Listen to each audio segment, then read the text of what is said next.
What's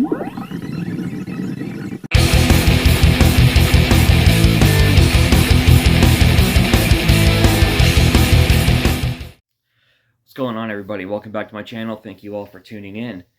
So I got a request to do AC/DC album ranking, so that's what I'm going to do here today. I'm going to rank the 16 studio albums from AC/DC from my least favorite to my favorite. As much as I wish I could have added the music clips that I've been doing lately, because I mean that's a lot of the fun, isn't it? Is to share the music, because that's what it's really all about.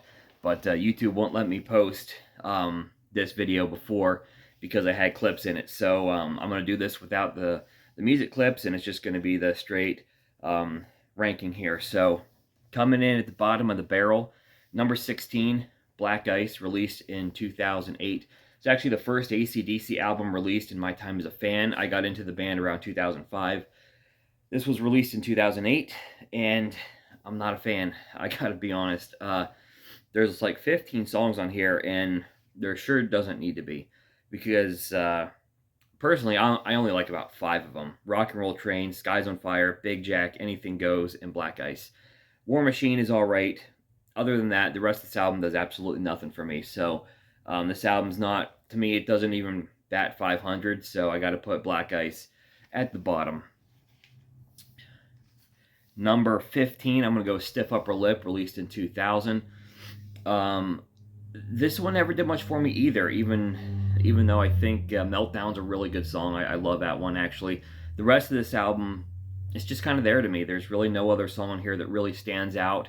Nothing that stands out as being bad either. It's kind of an album that gets lost in the shuffle for me. So for me, Stiff Upper Lip is going to come in number 15. Number 14, I'm going to go with this one right here, Dirty Deeds Done Dirt Cheap. It's the only one that I don't have on CD, but as you can see here, I do have it on vinyl.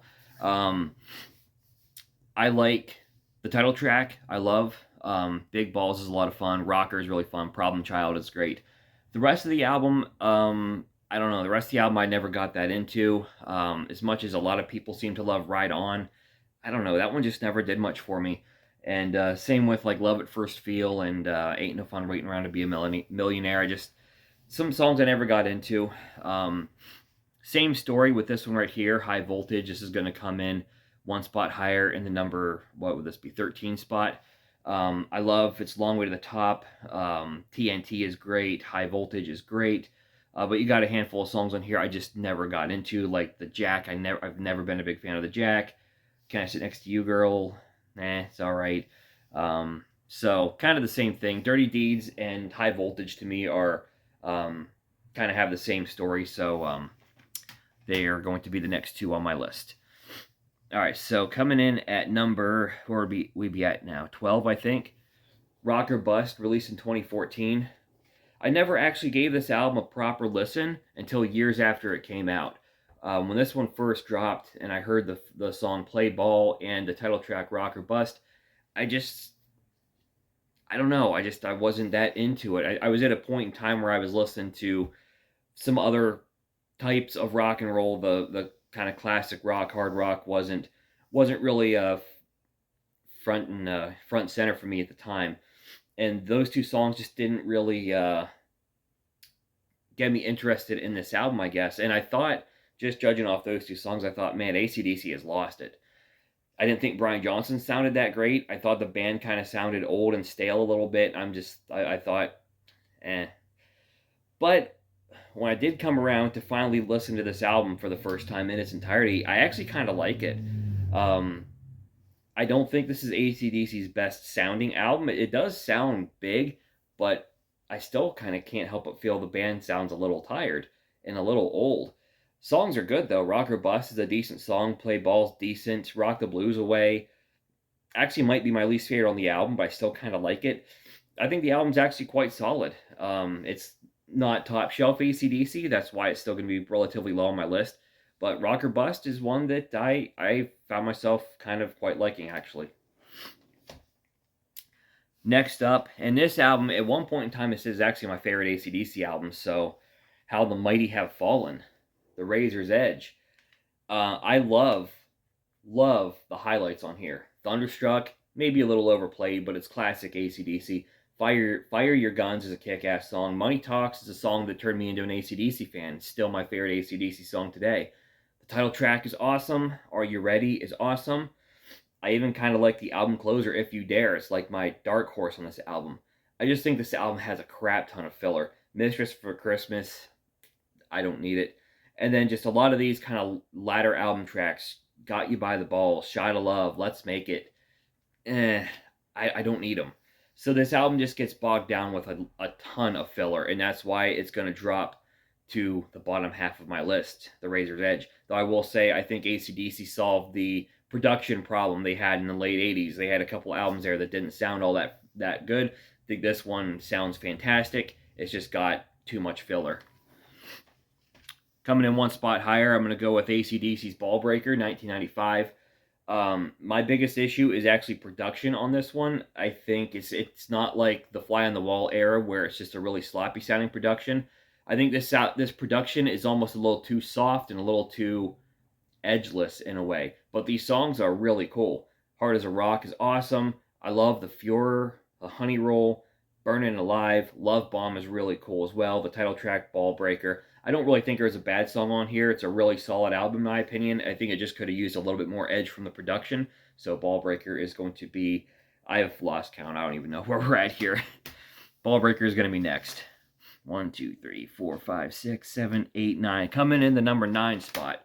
I'm going to go with Let There Be Rock, the third album with Bon Scott, band's third album released in 1977. I feel like it took a couple of albums for AC/DC to really find what it is they did well. I think this is the album they kind of really find that classic AC/DC style, and I think they will perfect it on the next couple of albums. This one might seem a little low to some people. I think Let There Be Rock is generally a little higher on people's list, but I do like this one. It's got, Go Down's really cool, got Dog Eat Dog, but the title track for me is what steals the show on this album. You've got Problem Child again, Whole Lot of Rosie, so some really good stuff on here. Let There Be Rock is my number 9. Number 8, I've got For Those About to Rock. My dad bought this album at a truck stop one time before I was into AC/DC. It was actually back, I used to hate this band. When I first got into like Kiss and Aerosmith and some other bands, I did not get AC/DC. I did not like them at all. And it took me a while to warm up, and eventually I turned into a fan. But my dad bought this album when I hated this band. And he tried to play this one for me to get me into it, and I just did not like it. Coming back to it now as an AC/DC fan, there's a lot to like on here. Of course, the title track is awesome. I Put the Finger on You is probably my favorite song on the album.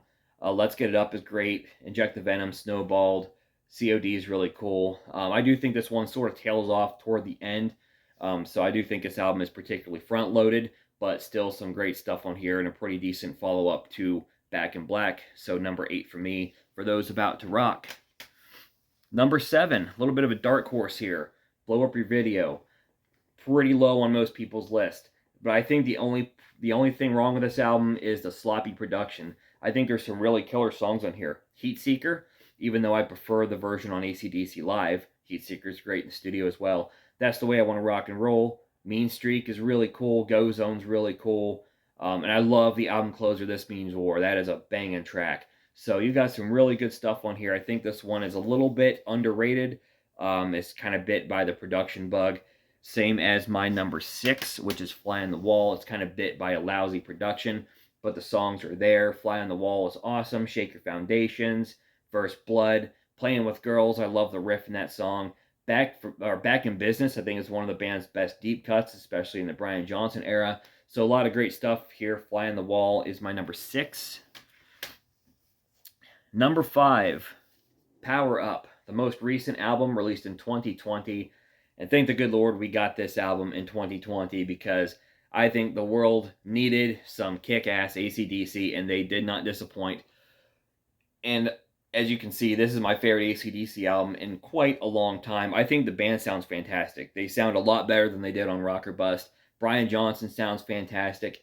And I think just the first half of this album is some of the best material AC/DC has ever put out, but certainly some of the best that they've done in a long, long time. Realize is a great song. Rejection, Shot in the Dark. through the mist of time, kick you when you're down. Great 1, 2, 3, 4, 5 punch to kick this thing off. Kick this thing off.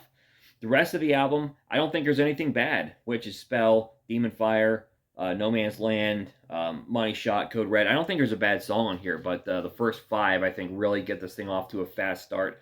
Power Up is my number 5. Number 4, I tried to divorce myself of the Burnout with this one, Back in Black, because I am mega burnt out on a lot of the songs on here. Hell's Bells, Back in Black, Shook Me All Night Long. Yeah, I'm pretty tired of hearing them. I ain't gonna lie. Shoot to Thrill even is kind of getting to that point for me as well. But there's no denying the greatness and the impact of this album. This is the second or third best-selling album of all time, which is actually really cool that AC/DC holds that distinction. And coming back after the death of Bon Scott, for the band to put out an album like this, and I think is just fantastic. And there's great songs on here, even though I'm burnt out on a lot of the hits. Doesn't mean they're not great songs. Given the Dog Bones, a really cool deep cut, and my favorite song on the whole album, even before I was burnt out in all the hits, Shake a Leg. It's always been my favorite song on this album since the first time I owned it. I think that is a great song. So number 4, I'm gonna go with Back in Black. Number 3, we're gonna go with Flick of the Switch, released in 1983. I think it's just a really solid, kick-ass AC/DC album from cover to cover. You've got Rising Power, which is a really cool opener. The House is on Fire is great. Flick of the Switch, Nervous Shakedown, Landslide, that whole A side is phenomenal. Guns for Hire is awesome. Bedlam in Belgium, Brain Shake. So pretty solid album all the way through. Don't have a lot of songs that get much radio play on here, so it's a lot fresher sounding to me than Back in Black. But I still think this is a really solid, really great AC/DC album. Coming in the number 2 spot, and I'm going to be honest, I thought I knew what I was going to pick for my favorite, and then I played this other one a few days ago, and really, really close to switching it, but I'm going to stick to my guns here. Number 2, Powerage. Now, like I said, I think by Let There Be Rock, AC/DC really kind of found their footing, and I think this is where they perfected. Great album all the way through. Rock and Roll Damnation, Down Payment Blues, Give Me a Bullet, Riff Raff, Sin City, What's Next to the Moon. That whole first third of the album, 2/3 of the album, fantastic. Gone Shooting, Up to My Neck and You, Kicked in the Teeth. Great stuff. Not a weak moment. I think this is really where AC/DC breaks out and becomes the AC/DC we all know and love. But I'm going to stick to my guns and keep Highway to Hell at the number 1 spot. Again, fantastic album from start to finish. I'm a little over Highway to Hell, but everything else on here, Girls Got Rhythm is great. Walk All Over You, Touch Too Much. My favorite Bon Scott era AC/DC song is Beating Around the Bush. I think that song is an absolute banger and a cool riff from Angus. And the second half of this album, I think it's got some really great sort of under the radar songs like Shot Down in Flames, Get It Hot. I love both those tracks. If You Want Blood, You've Got It, Love Hungry Man, and Night Prowler. Really great way to close this thing out. So my favorite AC/DC album, I'm going to stick with Highway to Hell. So there you have my AC/DC ranking from my least favorite to my favorite. Keep in mind, this is all my personal opinion. If you disagree, that's perfectly fine. But let me know in the comments below how you would rank the AC/DC catalog. If you like this kind of content, please give me a thumbs up and subscribe to my channel for more videos like this in the future. And I'll catch you next time.